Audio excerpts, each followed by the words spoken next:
श्री स्वामी समर्थ। आजची बोधकथा आहे स्वामींचा भक्त आणि कर्माचा आनंद। अक्कलकोटमध्ये जेव्हा स्वामी समर्थांच्या भव्य मठाचे आणि मंदिराचे काम सुरू होते, तेव्हा तिथे दूरदूरवरून अनेक कारागीर आणि मजूर आले होते। उन्हाचे चटके सोसत सर्वजण दगड घडवण्याचे काम करत होते। स्वामी तेथेच एका झाडाखाली बसून सर्व पाहत होते। 3 मजूर आणि स्वामींची दृष्टी। स्वामींनी एका सेवकाला बोलावले आणि सांगितले, जा त्या 3 मजुरांना विचार, ते काय करत आहेत। सेवकाने पहिल्या मजुराला विचारले। तो मजूर कपाळावरचा घाम पुसत वैतागून म्हणाला, काय करणार, नशिबात हेच लिहिलंय।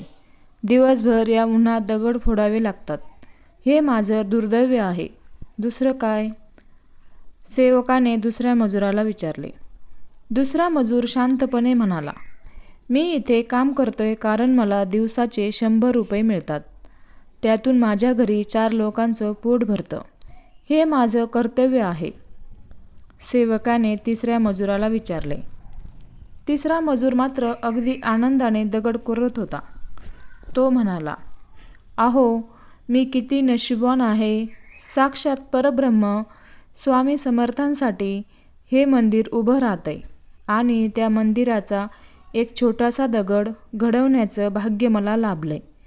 मी स्वामींच्या सेवेत सहभागी आहे।